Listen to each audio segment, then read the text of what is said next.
నేటి దిన వాక్య ధ్యానం కొరకు book of Isaiah chapter 26 verse 7. యెషయా గ్రంథము 26వ అధ్యాయము 7వ వచనంలో రాయబడిన వాక్యాన్ని చదువుకుందాం. నీతిమంతులు పోవు మార్గము సమముగా ఉండును, నీతిమంతుల త్రోవను నీవు సరళము చేయుచున్నావు. చదవబడిన ఈ వాక్య భాగంలోని దీవెన నా ప్రియులకు మీరందరూ పొందుదురుగాక. వాక్య ధ్యానం కొరకై ప్రార్థన. కృపగలిగిన మా తండ్రి, మీ కొందనాలు. చదవబడిన ఈ వాక్య భాగం ద్వారా మాతో మాట్లాడి మమ్మల్ని దర్శించి బలపరచమని యేసుక్రీస్తు నామములో ప్రార్థిస్తున్నాను తండ్రి, ఆమేన్.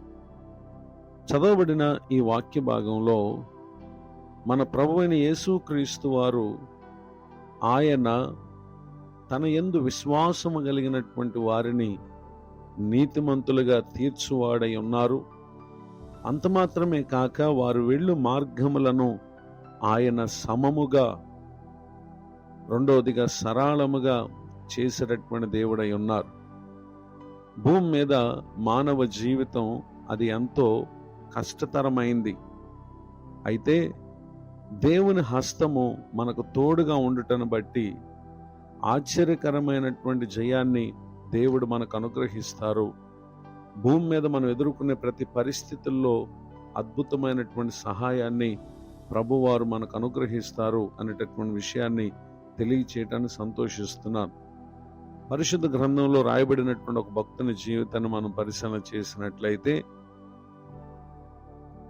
Second book of Kings chapter 18 verse 7. రెండవ రాజుల గ్రంథము 18వ అధ్యాయము 7వ వచనంలో రాయబడిన వాక్య భాగంలో, కావున యెహోవా అతనికి తోడుగా ఉండెను, తాను వెళ్ళిన చోటనెల్లా జయము పొందెను. చదవబడినటువంటి ఈ వాక్య భాగంలో యూదా ప్రజలకు రాజు అయిన హిజ్కియాను మనం చూస్తున్నాం. ప్రభువారు అతనికి తోడుగా ఉన్నటువంటి కారణం, తాను వెళ్ళిన చోటనెల్లా దేవుడు అతనికి జయాన్ని ఇచ్చారు. నిజమే, ఆయన నీతిమంతుల మార్గమును సమముగాను వారి త్రోవను సరళము చేసేటటువంటి దేవుడు. ఆ కారణాన్ని బట్టియే వారు జయం పొందగలరు. ఇట్టి దీవెనకు హిజ్కియా పాత్రుడొకట గల కారణం ఏంటంటే వర్స్ 3, 4, 5 3, 4, 5 వచనాలలో మొదటిగా అతడు ప్రభువు దృష్టికి పూర్ణముగా నీతిని అనుసరించాడు.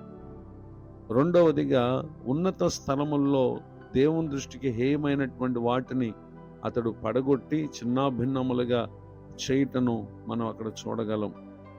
మూడవదిగా అతడు ప్రభువు నందు విశ్వాసం ఉంచినటువంటి వ్యక్తిగా ఉన్నారు. వర్స్ 6, 6వ వచనంలో అతడు ప్రభువుతో హత్తుకొని, ఐదవదిగా ఆయనను వెంబడించుటలో ఏమాత్రం వెనుతీయక ఆయన మోషేకు ఆజ్ఞాపించిన ఆజ్ఞలన్నింటినీ గైకొనుచుండెను. ఇటు లక్షణములన్నీ అతడు ప్రభువు దృష్టికి నీతిమంతుడిగా ఉండటానికి కారణమయ్యాయి. తన త్రోవలను ప్రభువారు సరళం చేశారు, తన మార్గములను ఆయన సమముగా చేశారు. గనుకనే తన జీవితమందు అతడు జయాన్ని పొందినటువంటి విషయాలను ఇక్కడ మనం చూస్తూ ఉన్నాం.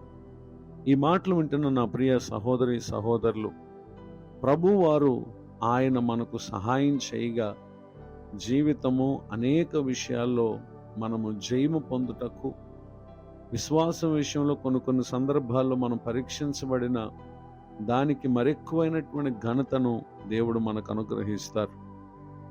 విశ్వాసమందు బలవంతులై నాడు హిజ్కియా ఏ విధముగా తన జీవితంలో జయాన్ని పొందాడో, ఈ మాటలు వింటున్న నా ప్రియులకు మీరు దేవుని సహాయం చేత రానున్న కాలాల్లో ఇటు దీవెనలకు పాత్రలు కావాలని మీ కొరకు ప్రార్థిస్తూ కోరుతూ ఈ మాటలు ముగిస్తున్నాను. ప్రార్థన. దయగలిగిన మా తండ్రి, మీ కొందనాలు. నేడు విన్న ఈ మాటల ద్వారా మమ్మల్ని మీరు దర్శించినందుకు స్తోత్రం. నూతన సంవత్సర దయాకిరీటాన్ని దినం పొందిన మా ప్రియులను మీరు ఆశీర్వదించి తమ సంవత్సరములన్నీ మీరు చేయు కార్యాలను వారు పొందుతూ మేలును అనుభవించుదురుగాక. దైవజనులను, వారి కుటుంబాన్ని, సేవా పరిచయను దీవించండి. కృంగిన వారిని, దుఃఖితులను, వేదనలో ఉన్నవారిని ఆదరించండి. ముందున్న కాలమంతా ఇప్పటి వరకు ఎదుర్కొన్నటువంటి ఇబ్బందులన్నిటి నుండి విడిపించి మేలు కలుగు చేయమని యేసుక్రీస్తు నామములో బ్రతిమలు ప్రార్థిస్తున్నాను తండ్రి. ఆమెన్. తండ్రి, కుమార, పరిశుద్ధాత్మ దేవుడు తోడు నడిపించునుగాక. ఆమెన్.